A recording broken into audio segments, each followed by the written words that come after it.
Hi there, I'm the Reverend Danny Crosby, a Unitarian minister serving congregations in Altrincham and in Urmston in the northwest of England. And I offer this devotion as a balm for the heart, for the mind, for the spirit, and for the soul. And it's titled, No One is an Island. I've just returned from a week at summer school. It was quite a week away at the beautiful Great Hucklow in Derbyshire with 50 Unitarians and 3 dogs. Molly had a wonderful time. A little spoilt perhaps at times, but a wonderful time. So loved.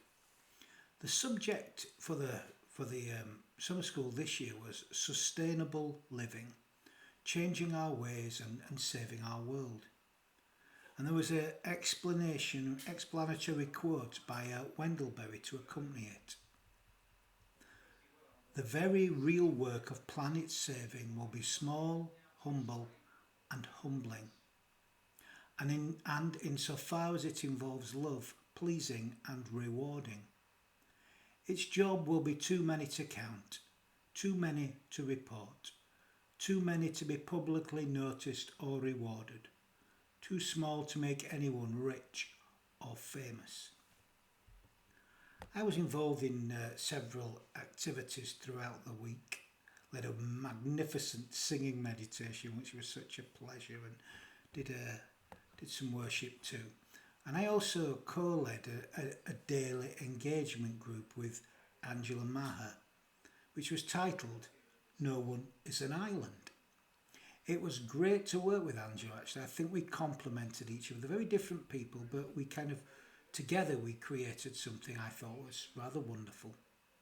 And we explored the things that sustain us as individuals and how we are connected and interconnected through a myriad of relationships, connected with ourselves, with other people, with God as we understand God, with our world, and how we can care and pay attention to the things in our world through these relationships, that life is relational. It was a wonderful group to work with, actually, and a deeply enriching week. We have some fascinating people within our free religious tradition.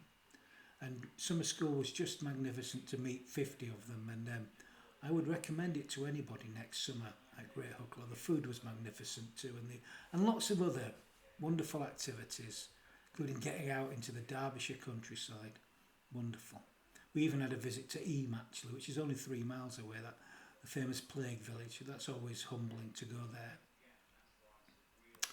Now, those that follow my postings on YouTube may recall I was struggling a few weeks ago with the loss of a friend. I was carrying so much, and it was weighing me down. So much so, actually, that I wasn't sure I would be able to lead the group for a whole week. And the Saturday night, just over a week before summer school began, I emailed the coordinator to inform her of my struggles. The next day, after leading worship, I actually spent time walking and sharing with a friend. The only person, actually, I was able to talk openly about the whole situation, the complex grief and the situation surrounding it. By Monday, I was feeling much better. You see, I'd reached out beyond myself and I had connected. I admitted I couldn't overcome these struggles alone. I spent time in prayer and meditation, in that place of deep humility and connection. And I found the strength, I found the resilience required to do what I am here to do. I was able to put things together for the week. And it was a wonderful week. And I feel I have grown and been strengthened by it. And as a result, I feel better prepared to continue on with my ministry. But I suspect I wouldn't have found the strength and the humility to reach out for help. If I'd not done that, I don't think I would have been able to carry on. It was an act of faith, an act of humility, an act of connection. And it also helped illustrate the week's work as it kind of helped inform what we were exploring, I could give another concrete recent example of what I'm talking about really in this devotion and what we explored together that week. No one pulls themselves up from their bootstraps completely alone, all by themselves. From the moment of our births, others are involved in creating who we are and who we become. As the old saying goes, it takes a village to raise a child. No one lives entirely from themselves. We are all a part of an interdependent web of relationships that are made of both visible and invisible helping hands. We don't always see what works within us. And life has once more taught me that asking for help is actually a sign of both strength, wisdom, and faith. It is not a sign of weakness. It's a sign of good mental, emotional, and spiritual health, actually. And of course, it's not enough to merely ask for help. True, healthy humility is about actually accepting what is offered. Not negotiating with it, just accepting what is on offer. Not like the story of the man caught up in a flood when they sent all kinds of things to help. Yeah, you know the story. And you know what? We give to others when we allow them to give to us. Those numerous free meals that we are given do not only feed us, they feed all in our interconnections. We all eat and we are all filled by the relationships. So maybe that's what they mean when they say there's no such thing as a free meal. I don't think it is actually what they mean. Such a cynical cliche that suggests that we shouldn't trust the generosity given to us. We should. Most things given generously are not given with strings. Please don't fall for such negativity and nihilistic thinking. I say give and receive abundantly so that we can all eat and we can all be filled. And if you do it with joy, you will receive joy as a reward. Maybe that's the bit, the price. In fact, if truth be told, both those feeding and those being fed receive from that intimate relationship. It's what I heard once talked around at Christmas time, the strange arithmetic of giving, where the commodity increases the more we give it away, when we give from our hearts, when we give from love. When we give from the heart, love grows and abundantly, but not just between the two, between all, giver, receiver, and all who come into contact with them in their relationship. It's what you might call the butterfly effect, actually, the butterfly effect of love, where a tidal wave of love starting in a small place can just grow and expand. No one is an island. Everything is interconnected. So the subject we explored was No One is an Island, and it's inspired by a poem by John Donne. No man is an island. Man meaning humanity, of course, back then. So here it is. No man is an island by John Donne. No man is an island entire of itself. Every man is a piece of the continent, a part of the main. If a clod be washed away by the sea, Europe is the less, as well as if promontory were, as well as if a manor of thy friends or of thine own were. Any man's death diminishes me, because I am involved in mankind, and therefore never sent to know for whom the bell tolls. It tolls for thee.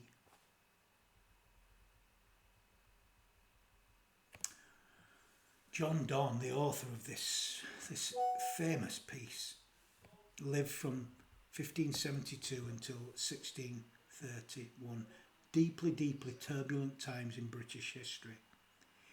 He also lived through many lives of his own. He trained as a lawyer and became both an adventurer and a soldier.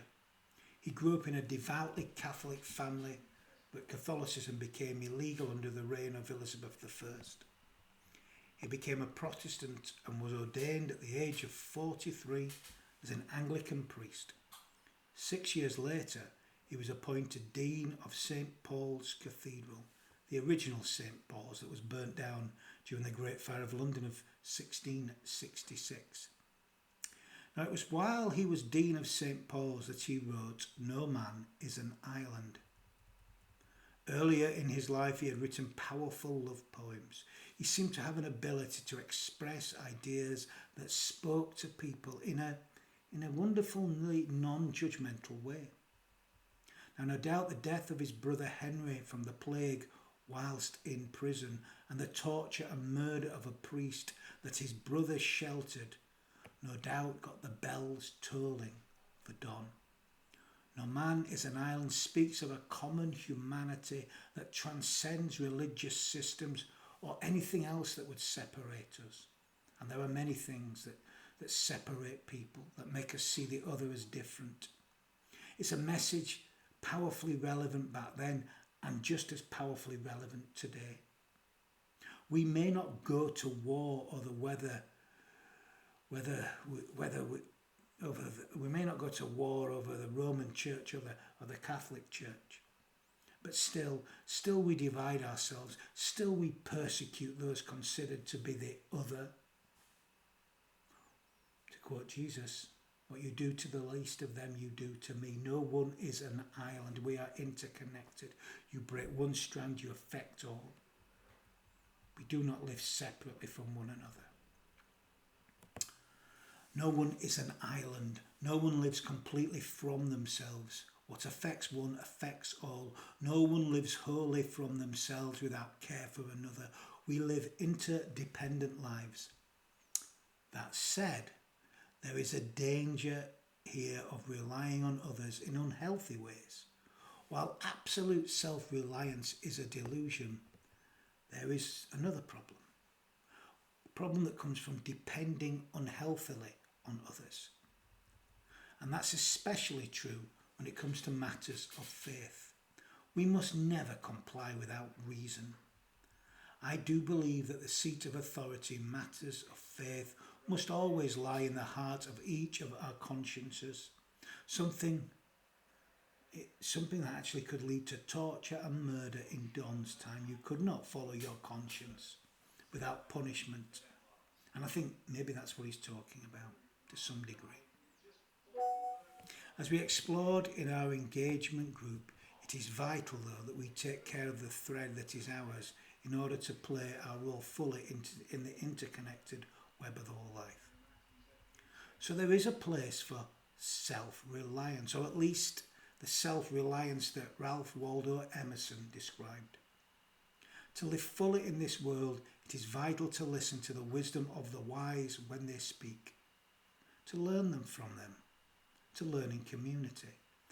That said, it is vital to trust our own inner voice and speak our truth for others to hear, for we may be wise sometimes too, We have to learn to trust that God-given aspect of the divine within us all and not just blindly follow. In the past, people were forced to. These days, it's almost as if we choose to, or maybe we're just coerced into doing so in more subtle ways. But we must trust our own heart and souls and reasoning minds. Discernment, separating the rubbish from the diamonds, is vital. We must pan for the truth. Ralph Waldo Emerson, in his essay Self-Reliance, published in 1841, wrote, "To believe your own thought, to believe that what is true for you in your private heart is true for all men, that is genius. Speak your latent conviction, and it shall be the universal sense, for the inmost in due time becomes the outmost." What concerned Emerson was the ease in which people accepted the judgments and opinions of others as objective truth while dismissing their own. And that speaks powerfully to we who live today, in my view.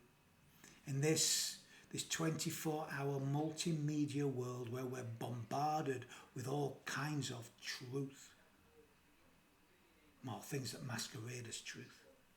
It amazes and troubles me how easily people follow the opinions of so-called social influencers they call them now, and these figures online that people just seem to bow down to. It's vital that we learn to trust our own heart and soul, while at the same time not living entirely from ourselves. What we need to take care of is our own thread, but interweave that thread with the threads of others. That said, it is our personal responsibility to discern what is true and never blindly follow and become unhealthily dependent on others that we see better than us, really. Such elitism is dangerous. Self-reliance as it is understood today is not at all what Emerson was speaking of. Of course, we have to learn to trust our unreasoning mind.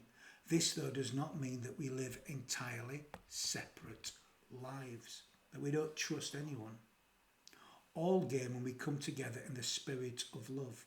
We learn together and we strengthen one another. The strength, of course, is in the relationship. Yes, we need to be responsible for who we are, and the key to that is to build strong and healthy relationships. This is the key to sustainable living, and it will guide us and hold us through the storms of life when they come. There will be times when we will need help, and there will be times when we need to be available to help one another, help others. This to me is the whole point of spiritual community, to religion, free religion at least, to strengthen these ties so that we can help one another when the time comes. But not in unhealthy codependent ways, but in healthy interdependent ways. Early in the week of our engagement group, as we were setting the week up, we talked how vital it is to take care of our individual strings, to guide us through the mazes of life, but also to sustain us in the storms. We even talked about flying a kite, and we were near a gliding school actually, which was quite interesting. At the end of the week, we shared in a wonderful exercise that involved the ball of wool that we threw amongst ourselves, creating a web that moved between us all. The strings were connected together. When one was pulled, it vibrated, and several folk felt the vibrations. The strings did not live wholly from themselves, and they connected the ties between us without binding us down, without fettering our thoughts. That said, we were all responsible for taking care of our own string, what was ours to take care of. That was vital too. Being responsible. It's the greatest freedom of them all, responsibility. In fact, freedom doesn't come without it. That said, from the cradle to the grave, we need to keep asking for help when we need it, as I found out again recently. And we need to make ourselves available to be of assistance to others in their need. But that's not to say we become unhealthily dependent on others or society as a whole. No, not at all. But we are part of a whole, a complex whole that makes life and makes community. As we grow and change and become the people that we are, this changes shape and it reforms constantly. It seems we're being born again and again and again and again to new visions of ourselves. And we can't do that alone, of course not. We cannot give birth to ourselves. No one can give birth to themselves. We need help, and sometimes we need to ask for help from others. And in so doing, we are, of course, doing not only a service for ourselves, but for them also, for all of life.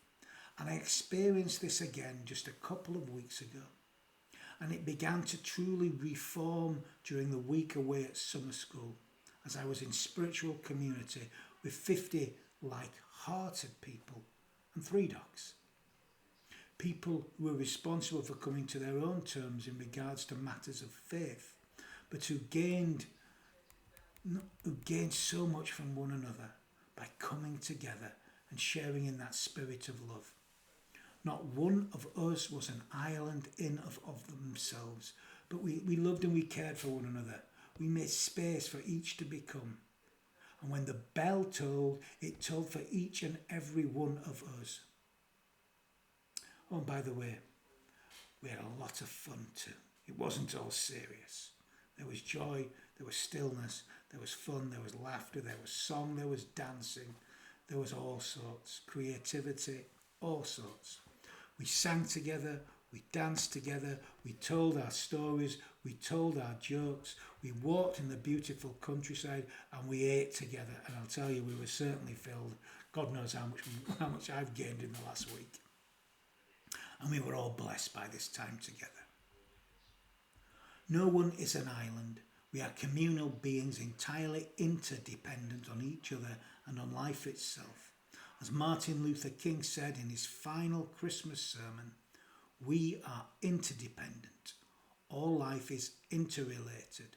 We are all caught up in an inescapable network of mutuality, tied into a single garment of destiny. Whatever affects one directly affects all indirectly. Isn't that what Don's saying? In No Man is an Island, I think it is. And I don't think it's ever been more true than today. When someone reaches out in a time of need, it is our God-given duty to help.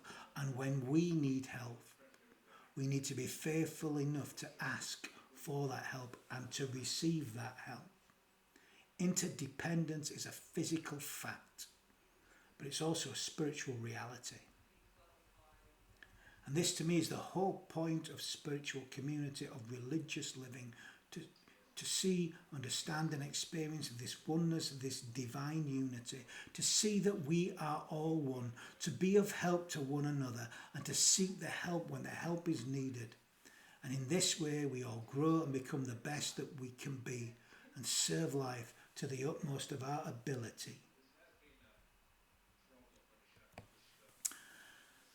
So I'm going to be carrying these thoughts with me, and no doubt I'll be nourished by them as we all enter together autumn. The autumn season's almost here. Summer is coming to a close. And I've already been asked to go back to summer school next year, as has Molly, of course.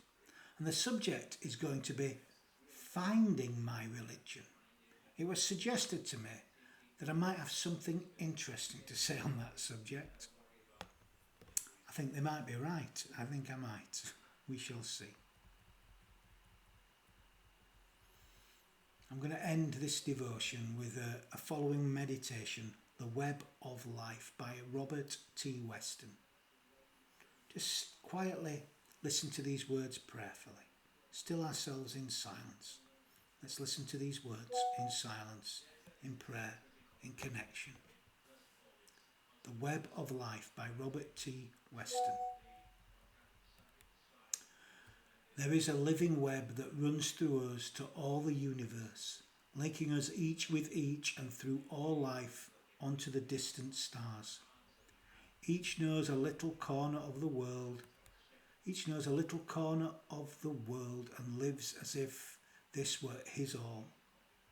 We no more see the farther reaches of the thread than we see of the future, yet they're there.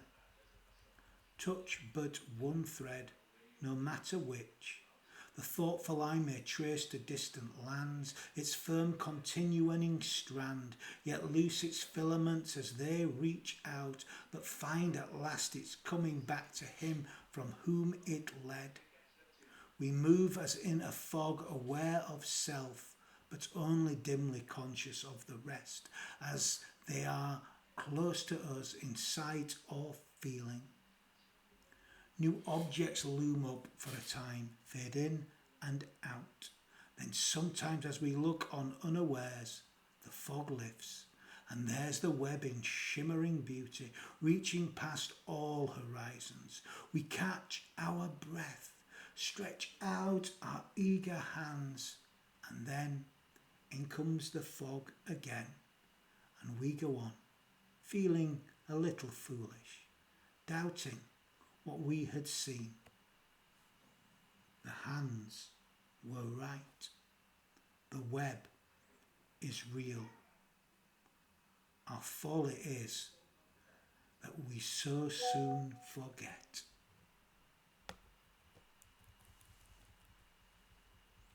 I'm going to end with some final words of blessing. You know, we need to bless more, and we can all bless. We bless when we give ourselves wholeheartedly to life. God of our hearts, bless us. Help us to do our parts. Be with us as we face the quandaries, fears and puzzles of the coming days. Send your peace amongst us and through our troubled world. May we carry your love with us as we reach out our hands open. And may we carry your love with us in all that we feel, in all that we think, in all that we say, in all that we do. Amen.